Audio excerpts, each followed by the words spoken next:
नमस्कार दोस्तों, मैं हूं प्रदीप बालरोडिया और आप देख रहे हैं न्यूज़ नशा हरियाणा। बीजेपी की जो लिस्ट है वो लगातार 2-3 दिन से अटकी हुई है और इसको लेकर यही चर्चा है कि बीजेपी की जो कैंडिडेट की जो लिस्ट है, उसको लेकर पेच फँसा हुआ है। गुड़गाँव से लेकर महेंद्रगढ़ तक लगातार जो दक्षिणी हरियाणा का हिरवाल बेल्ट है, इसमें टिकटों को लेकर जिस तरह की जो बातें सामने आ रही हैं, उसमें बगावती सुर सुनाई दे रहा है और घमासान मचा हुआ है। जिस तरह से बादशाहपुर से राव नरबीर द्वारा बगावती सुर अपनाए गए, उसके साथ ही हिरवाल की अकेली सीट पर भी जहां राव इंद्रजीत अपनी बेटी को चुनाव लड़ाना चाहते हैं, वहां पर भी बगावत होती हुई नजर आ रही है। इस पूरे मुद्दे को लेकर चर्चा करेंगे। चर्चा के अंदर आज हमारे साथ में मौजूद हैं परवीन वत्स जी, जो संपादक हैं और लंबे समय से हरियाणा की राजनीति के ऊपर कवर कर रहे हैं, और इसके साथ ही करमवीर जी, जो लगातार लंबे समय से राष्ट्रीय चैनल के अंदर काम कर रहे हैं। सबसे पहले मैं प्रवीण जी के पास जाना चाहूँगा। प्रवीण जी, जिस तरह से जो बीजेपी की लिस्ट को लेकर चर्चा थी कि 1-2 दिन के अंदर आ जाएगी, लगातार दिन है वो खींचते जा रहे हैं, लेकिन लिस्ट अभी तक सामने नहीं आ पाई है। जी बिल्कुल। देखिए प्रदीप जी, 2 दिन पहले चर्चा थी कि लिस्ट लगभग तय हो गई है और गुरुग्राम में ही जो है एक बैठक हुई थी जिसमें इस लिस्ट को तय किया गया था। तब ये माना जा रहा था कि लगभग 55 जो सीटें हैं उन पर नाम तय हो चुके हैं और उनको जल्दी खुलासा कर दिया जाएगा। लेकिन बीच में जिस तरह से आपने देखा कि एक स्टेटमेंट आया था प्रदेश अध्यक्ष मोहनलाल बडोली का, जिसमें उन्होंने कहा था कि जो मुख्यमंत्री नायब सिंह सैनी है वो लाडवा से चुनाव लड़ेंगे। लेकिन उसके ठीक बाद जो है एक जन आशीर्वाद रैली के दौरान मुख्यमंत्री नायब सिंह सैनी ने साफ तौर पर कहा था कि मैं करनाल से चुनाव लड़ूंगा। तो कहीं ना कहीं आप ये मान के चलें कि बीजेपी में इस वक्त स्थिति सामान्य नहीं है। वहां पर जी, टिकटों को लेके कहीं ना कहीं मारामारी है, और एक जो सबसे बड़ा कारण इसका जो देखा जा रहा है राजनीति में, वो ये है कि जो बाहर से जो नेता आ रहे हैं, जैसे अभी जेजेपी छोड़कर कुछ नेता बीजेपी में शामिल हुए हैं, कुछ नेता जी, और भी शामिल, आज भी 1-2 नेता जो हैं जेजेपी से शामिल हुए हैं, तो उनको जी, भी टिकट का भरोसा दिया गया है। जब उनको टिकट का भरोसा दिया गया है, तो जो पार्टी के पुराने कार्यकर्ता हैं, उनके अंदर कहीं न कहीं रोष है। क्योंकि उनका साफ कहना है कि एक तरफ तो भाजपा ये नारा देती है कि भाजपा ही एकमात्र देश की ऐसी पार्टी है जिसमें एक साधारण कार्यकर्ता भी मुख्यमंत्री और प्रधानमंत्री बन सकता है। लेकिन जो बाहर जी, से आए नेता हैं, जो आयातित नेता हैं और जिनकी विचारधारा भी भाजपा की विचारधारा नहीं है, जिस पार्टी से आए अभी तक तो उन्हीं की थी, लेकिन रातों-रात उनकी जो है आस्था और विचारधारा बदल जाती है। तो उन नेताओं को टिकट देकर कहीं न कहीं जो भाजपा के पुराने कार्यकर्ता हैं, उनके साथ अन्याय हो रहा है। और यही स्थिति जो है दक्षिण हरियाणा में भी बनी हुई है कि जो जिस सीट पर, जिस विधानसभा पर जो कार्यकर्ता पिछले 10 से 15 सालों से जी जान जुटाकर भाजपा को मजबूत करने में लगे हुए थे, अब उनको कहीं न कहीं दिखाई देने लगा है कि उनको टिकट नहीं मिलने जा रही है। और यही जी, स्थिति, जैसा कि आपने अटेली का ज़िक्र किया, वहाँ पर अभी कल ही जो है संतोष यादव जी, जो पूर्व डिप्टी स्पीकर रही है विधानसभा की, उन्होंने भी यही कहा कि इस ये गलत है कि किस तरह से एक पैराशूट कैंडिडेट को आप यहाँ पर लाकर खड़ा कर देंगे, तो जो जमीनी स्तर से जुड़े कार्यकर्ता हैं वो किसकी ओर देखेंगे? तो ये एक बड़ा कारण है जिससे भाजपा में साफ तौर पर बगावती सुर देखे जा रहे हैं। राव नरबीर ने तो कल खुले मन से कह दिया कि यदि भाजपा टिकट नहीं देती तो कांग्रेस से चुनाव लड़ूंगा। तो ये साफ जाहिर करता है कि भाजपा में इस समय कुछ भी सामान्य नहीं है, और यही एक कारण है कि जो लिस्ट है वो लगातार लटकती जा रही है। आज भी हमें कुछ सुनने को मिला है कि लगभग 25 से 30 लोगों की एक लिस्ट तैयार की गई है, जो आज शाम तक उम्मीद की जा रही है कि घोषित कर दी जाएगी। और ये जी, जी, लिस्ट भी डिले हो जाए तो कोई बड़ी बात नहीं होगी, क्योंकि माना जा रहा है कि ये लिस्ट तो आ ही जाएगी प्रदीप जी, के क्योंकि इसमें जो नाम है वो उन लोगों के हैं, कुछ जो प्रेजेंट विधायक है उनके नाम हैं, और कुछ जो बड़े नेता हैं उनके नाम है जो निर्विवाद हैं। लेकिन बाकी सीटों पर, और खास तौर पर आपने दक्षिण हरियाणा की अगर बात की है, तो दक्षिण हरियाणा में के नामों की लिस्ट जारी करना चुनौती बना हुआ है बीजेपी के लिए कहीं कहीं, क्योंकि एक तरफ राव नरबीर अड़े हैं और एक तरफ जो है राव इंद्रजीत अड़े। जी प्रदीप। जी, बिल्कुल। क्रमवीर जी, जिस तरह से आप अटेली विधानसभा के मिजाज को अच्छे से समझते हैं और यहाँ पर लगातार आपने कवरेज भी की है, तो क्या मानते हैं कि जिस तरह से जो बीजेपी की जो टिकट के दावेदार था, एक लंबी लिस्ट थी और उसके बाद में संतोष यादव हों या और भी कई बड़े चेहरे थे, परंतु यहाँ पर आरती राव को राव इंद्रजीत सिंह द्वारा इसलिए लाया जा रहा है कि वो ये मान रहे हैं कि अटेली सेफ सीट है। तो आप इस पूरे घटनाक्रम को किस नज़रिए से देखते हैं?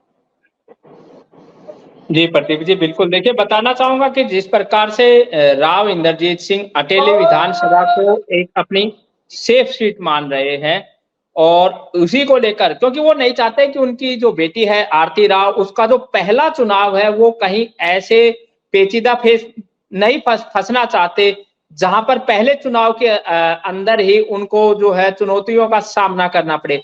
देखिए, क्योंकि वैसे तो राव इंद्रजीत सिंह गुरुग्राम से सांसद हैं, रेवाड़ी जिला उनके अंतर्गत आता है, गृह जिला भी है। लेकिन रेवाड़ी की अगर हम बात करते हैं तो रेवाड़ी के अंदर जो है जिस प्रकार का माहौल पिछले चुनावों के दौरान देखा था, वही स्थिति अगर इस बार भी राव इंद्रजीत सिंह के समर्थक को टिकट दी जाएगी तो वही स्थिति रणधीर कापड़ीवास जो है वो शायद फिर से चुनाव लड़ेंगे। और को अगर हम बात करें कोसली की, तो कोसली के अंदर जगदीश यादव जो फिलहाल तो कांग्रेस में है, इससे पहले भाजपा में भी थे, वो एक उनके धुर विरोधी हैं। राव नरबीर सिंह बादशाहपुर से उनके धुर विरोधी है। यानी कि ये जो सीटें देखते हैं राव इंद्रजीत सिंह, इन सीटों पर उन्हें जो है कहीं ना कहीं चैलेंजिंग चीजें लग रही हैं कि उनके धुर विरोधी है, तो यहाँ आरती राव के लिए वो रिस्क लेना नहीं चाहते।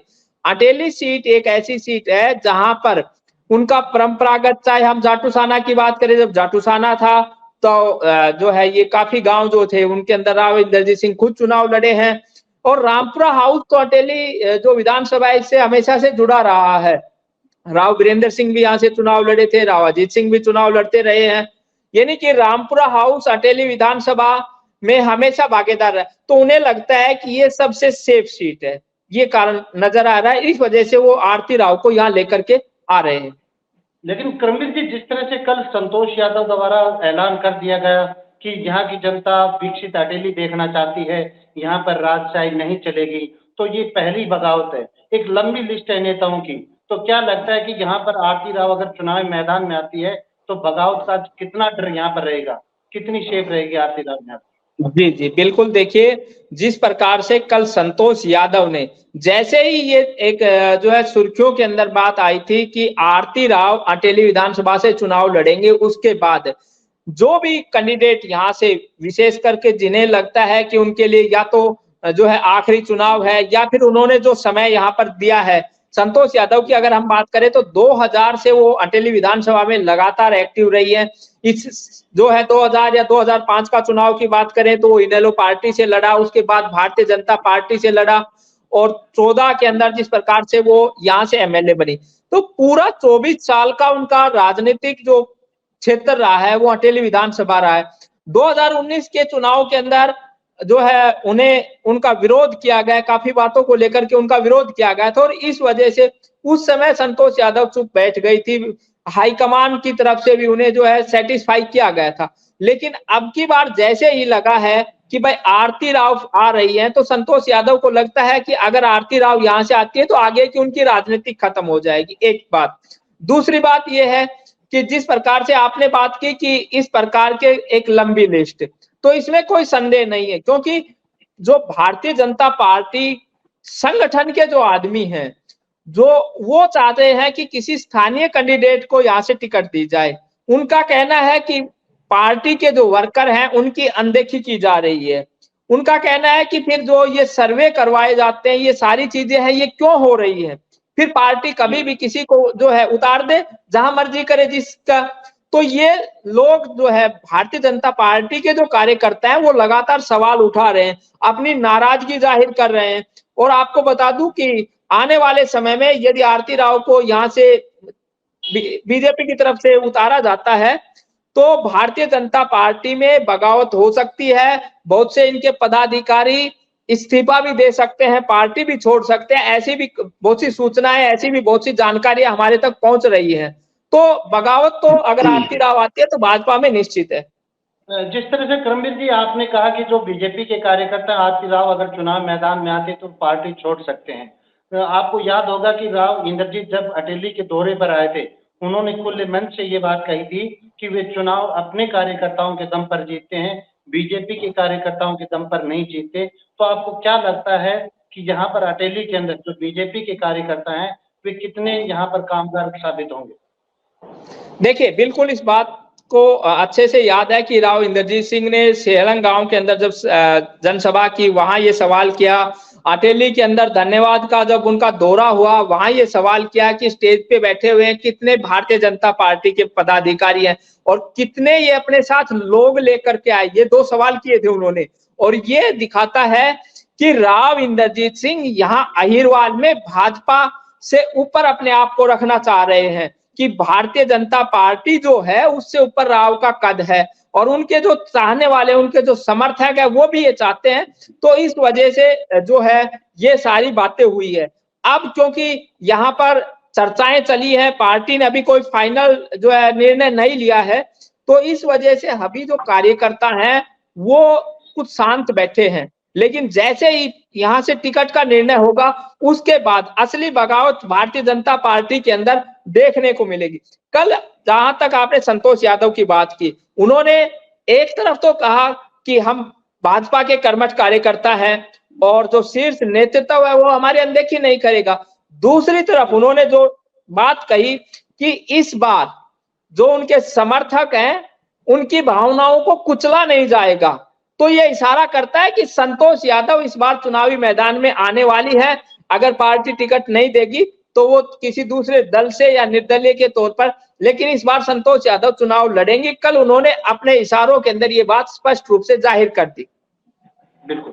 परवीन जी, जिस तरह से करमवीर जी ने कहा कि संतोष यादव ने एक तरह से इशारा दे दिया कि वे चुनावी मैदान में आएंगी, तो आप क्या मानते हैं कि जिस तरह से केंद्रीय जो समिति की बैठक हुई, खुद वहां पर प्रधानमंत्री मोदी मौजूद रहे, तो कहीं ना कहीं ये पार्टी की या मोदी की बगावत तो नहीं है?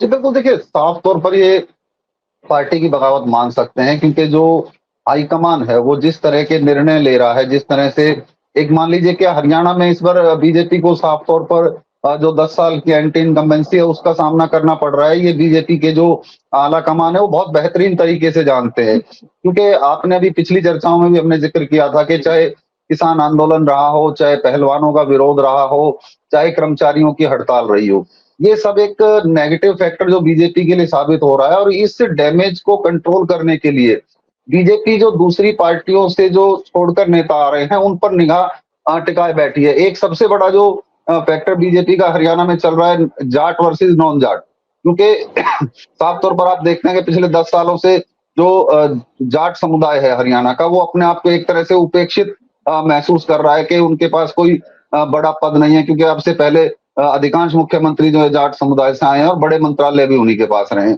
तो ये एक बीजेपी ने जो एक नैरेटिव क्रिएट किया है कि जाट वर्सेस नॉन जाट, जिस तरह से ओबीसी समाज से नायब सिंह सैनी को मुख्यमंत्री बनाया गया, ब्राह्मण समाज से मोहनलाल बडोली को प्रदेश अध्यक्ष बनाया गया, तो अब इस जो एक जो डैमेज कंट्रोल है उसको लेकर बीजेपी जुटी हुई है कि जो नेता दूसरी पार्टियों के मजबूत कदावर नेता हैं उनको वो पार्टी में लेकर के आ रहे हैं और उन्हीं को चुनाव लड़ाने की मंशा भी रखते हैं, जिसको देखकर वर्षों से चुनाव की तैयारी में लगे भाजपा के कार्यकर्ता साफ तौर पर बगावत के मूड में नजर आ रहे हैं। और यही हाल आपके दक्षिण हरियाणा में भी है। जैसा कि अभी करमवीर जी ने बताया कि संतोष यादव का बयान हमने भी सुना था कि उन्होंने साफ तौर पर कहा था कि कार्यकर्ता का सम्मान रखा जाएगा, उनको कुचला नहीं जाएगा। अब जिस तरह से आप ताजा उदाहरण लीजिए, किरण चौधरी ने बीजेपी ज्वाइन की और उनको राज्यसभा की सीट से नवाज दिया गया। इसी तरह तय माना जा रहा है कि श्रुति चौधरी को तोशाम से टिकट दिया जाएगा। तो अब जो उस क्षेत्र के जो नेता हैं, जो भाजपा के कार्यकर्ता हैं, उनमें रोष पनपना जाहिर सी बात है कि पिछले 20-30 सालों से वो पार्टी का झंडा लेकर के चले जा रहे थे और एक कदावर नेता आता है और उनको कुचलते हुए वो आगे बढ़ जाता है। तो ये एक बड़ा फैक्टर जो है बीजेपी के लिए नुकसानदायक साबित हो रहा है। और यही हाल यहाँ आप बात करें दक्षिण हरियाणा के गुड़गांव क्षेत्र की बात ले लीजिए, बादशाहपुर की बात ले लीजिए, पटौदी की बात ले लीजिए, तो कहीं ना कहीं ये सब जगह इसी तरह का फैक्टर चल रहा है। और बगावत हमने इससे पहले बताया था कि बीजेपी में इस बार बगावत तय है, फूट पड़ चुकी है, बगावत तय है। अब किस तरह से इस डैमेज को कंट्रोल करती है बीजेपी, ये तो आने वाला समय ही बताएगा। लेकिन जिस तरह की तैयारियां हम जो कार्यकर्ता है बीजेपी के, जिनको ये उम्मीद टूट चुकी है कि उन्हें टिकट नहीं मिलेगी, और वो जिस तरह की तैयारियों में जुटे हैं, उससे साफ जाहिर है कि या तो वो विपक्ष का दामन थामेंगे और या फिर वो निर्दलीय चुनाव लड़ेंगे। तो इस स्थिति में कहीं ना कहीं कांग्रेस भी जो अपनी लिस्ट को है वो रोके हुए है। कांग्रेस को इंतजार है कि बीजेपी पहले अपनी लिस्ट आउट करे और फिर जो बीजेपी से छिटक कर मजबूत नेता उन्हें दिखाई दे वो उसको अपने पाले में कर जो है हरियाणा में अपनी सरकार बनाने की कवायद करे। जी, जी, बिल्कुल। प्रवीण जी, जिस तरह से आपने दक्षिण हरियाणा का अभी ज़िक्र किया है, तो आप क्या मानते हैं, ये चर्चा है कि राव इंद्रजीत अपने समर्थकों को, जिनकी संख्या लगभग 5 से 10 है, उनको टिकट दिलाना चाहते हैं। और सबसे मेन जो लड़ाई है, क्योंकि राव इंद्रजीत को कैबिनेट में जगह नहीं मिल पाई, अब वो ये चाहते हैं कि उनके जो समर्थक हैं, उन्हें टिकट दी जाए।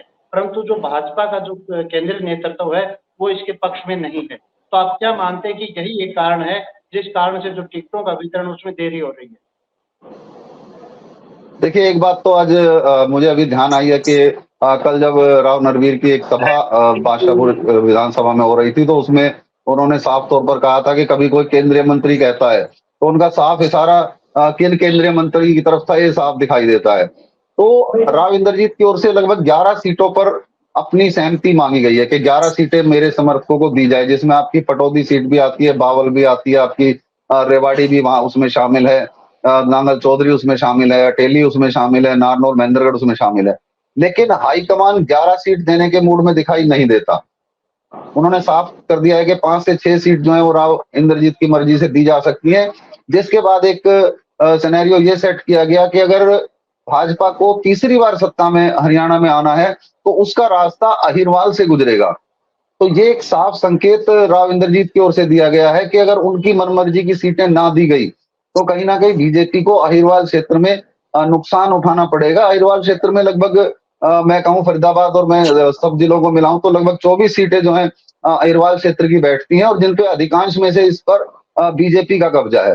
तो ये एक दिखाया गया है बीजेपी को केंद्रीय मंत्री की ओर से कि सत्ता का जो रास्ता है अब वो अहिरवाल से होकर गुजरता है, खाली जीटी रोड बेल्ट से बात नहीं बनने वाली। और ये बीजेपी का केंद्रीय नेतृत्व भी समझ रहा है कि खाली बीजेपी जीटी रोड बेल्ट से बात नहीं बनेगी, क्योंकि जो जाट और जो बांगर बेल्ट है वहां पर कहीं ना कहीं बीजेपी को अपना जनाधार खिसकता दिखाई दे रहा है। तो अब उनकी निगाह जो है अहिरवाल क्षेत्र पे लगी है, और यही कारण है कि अहिरवाल की जो लिस्ट है वो लगातार डिले हो रही है, क्योंकि बहुत भारी मंथन नेताओं को करना पड़ रहा है कि किसकी बात को माना जाए और किसकी बात को छोड़ा जाए। तो अब देखते हैं, क्योंकि आज एक उम्मीद की जा रही है कि कुछ 25 से 30 नामों की एक लिस्ट आज देर रात तक आ सकती है। उसके देखने के बाद ही पता चल पाएगा कि किसका पलड़ा कितना भारी रहा। जी, बिल्कुल। करमलीत जी, जिस तरह से प्रवीण जी ने बताया कि आज लिस्ट आ सकती है, आप क्या मानते हैं कि अगर राव इंद्रजीत के जो समर्थक हैं, उनको टिकटें नहीं दी गई, तो क्या राव इंद्रजीत बागी हो सकते हैं, पार्टी को छोड़ सकते हैं, या इंसाफ मंच से अपने जो कार्यकर्ता उन्हें चुनाव लड़वा सकते हैं? बिल्कुल, देखिए प्रदीप जी, एक बात तो ये है कि जिस प्रकार से लोकसभा के चुनाव के जो परिणाम आए थे, उसके बाद भारतीय जनता पार्टी इस बार बैकफुट पर है। और भारतीय जनता पार्टी जब तीसरी बार सत्ता हासिल करना चाहती है तो वो उसको ये बात पता है। प्रवीण जी ने बताया कि जिस प्रकार से राव इंद्रजीत सिंह बार बार कहते हैं कि हरियाणा की जो यहाँ की जो चौधर है, दक्षिण हरियाणा से सत्ता का रास्ता निकलता है, तो भाजपा जो है राव इंद्रजीत सिंह को नाराज नहीं करना चाहती। लेकिन यहाँ दो जो है समस्याएं मुझे नजर आ रही है। एक तरफ तो भाजपा अपना 10 साल का कार्यकाल बताती है कि दक्षिण हरियाणा की हमेशा उपेक्षा हुई और भाजपा ने सबका साथ सबका विकास जो किया, उसके बाद यहाँ के लोग भाजपा को वोट दे रहे। और दूसरी तरफ राव इंद्रजीत सिंह है, तो भाजपा अगर सभी सीटों पर 11 सीटों की जहां तक बात हो रही है, अगर राव इंद्रजीत सिंह को देती है तो भाजपा का अपना वोट बैंक खत्म हो जाएगा, जो भाजपा कभी नहीं चाहेगी। दूसरी बात यह है कि राव इंद्रजीत सिंह को समझा करके उनसे कुछ कंप्रोमाइज किया जाए। उनके कुछ, मुझे जो लगता है कि उनके 4 से 5 जो है कुछ जो उनके चाहते हैं, उनके समर्थक हैं, जिसमें उनकी बेटी आरती राव भी शामिल है, इनको यहां से टिकट दी जा सकती है, जिसके अंदर रेवाड़ी और महेंद्रगढ़ जिला विशेष रूप से यहां से टिकट दी जाने की संभावनाएं है कि यहाँ उनके कार्यकर्ता हैं, उनको एडजस्ट किया जा सकता है। जहां तक राव इंद्रजीत सिंह का जो है आपने कही कि वो इस बात का विरोध कर सकते हैं, पार्टी छोड़ सकते हैं, तो मुझे नहीं लगता कि राव इंद्रजीत सिंह फिलहाल इस प्रकार का कोई कदम उठाएंगे, क्योंकि जिस प्रकार से कांग्रेस में अगर वो जाते हैं तो कांग्रेस के अंदर भी हर विधानसभा सीट से एक लंबी जो है यहाँ के उम्मीदवारों की लिस्ट है, और उस स्थिति में फिर कांग्रेस के लिए हालात जो है बड़े मुश्किल हो जाएंगे। उस स्थिति को डैमेज कंट्रोल करना बड़ा मुश्किल होगा, तो कांग्रेस भी नहीं चाहेगी कि इस प्रकार का बड़ा रिस्क लिया जाए। इस बार क्योंकि कांग्रेस को लग रहा है कि वो एक मजबूत जो स्थिति में है और सत्ता में वापसी कर सकती है, तो कांग्रेस भी, बीजेपी ने जिस प्रकार से टिकटों की घोषणा, इनकी चुनाव समिति की बैठक हो चुकी है, उसके बाद अमूमन होता ही है कि चुनाव समिति की जब बैठक हो जाती है, नाम फाइनलाइज किए जाते हैं और फर्स्ट फेज के जो नाम है वो घोषित कर दिए जाते हैं। लेकिन इस बार ऐसा नहीं हो रहा है। लगातार दोनों पार्टियां वो जो है एक दूसरे की तरफ देख रही है कि पहले कौन घोषित करे। और इसी स्थिति में जहां तक आपने इंसाफ मंच की बात की, मुझे नहीं लगता, क्योंकि 2019 के जो चुनाव थे उस समय भी राव इंद्रजीत सिंह के सामने लगभग यही स्थिति थी और कुछ जो है उन्होंने एक्टिव भी किया था, लेकिन कोई ज्यादा जो है इंसाफ मंच को कोई ज्यादा लोगों का समर्थन नहीं मिला था। तो मुझे नहीं लगता कि राव इंद्रजीत सिंह इंसाफ मंच के जरिए अपने लोगों को आगे लाने का काम करेंगे। हाँ, वो भाजपा पर जो है प्रेशर पॉलिटिक्स लगातार, जैसे मैं पहले भी कह चुका हूं कई बार कि प्रेशर पॉलिटिक्स का समय है। राव नरवीर सिंह को भी पता है कि भाजपा आज उस स्थिति में नहीं है, इसलिए वो भी अपना प्रेशर पॉलिटिक्स, संतोष यादव को भी पता है कि भाजपा उस स्थिति में नहीं है, वो भी प्रेशर पॉलिटिक्स, पेवर प्रेशर पॉलिटिक्स दक्षिण हरियाणा के जो ये जो लीडर्स हैं ये कर रहे हैं। इन्हें पता है कि भाजपा आज उस स्थिति में नहीं है। तो केवल अब देखना यह है कि भाजपा शीर्ष नेतृत्व इन लोगों के द्वारा जो प्रेशर डाला जा रहा है उसके सामने कितना झुकता है और किन लोगों की बात मानी जाती है। जी बिल्कुल, जिस तरह की आज की जो चर्चा है उसमें ये बात बिल्कुल क्लियर हो गई कि जो भारतीय जनता पार्टी है वो पहले की स्थिति में नहीं है।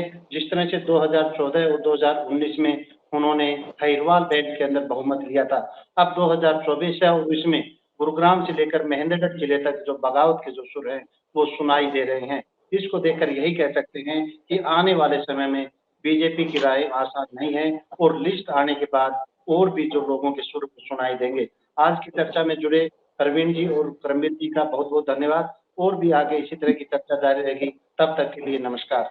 और आप हमसे जुड़े रहने के लिए सब्सक्राइब करें YouTube पर, फॉलो करें Twitter पर और लाइक करें Facebook पर। और ज्यादा जानकारी के लिए आपको टाइप करना होगा सिर्फ न्यूज नशा।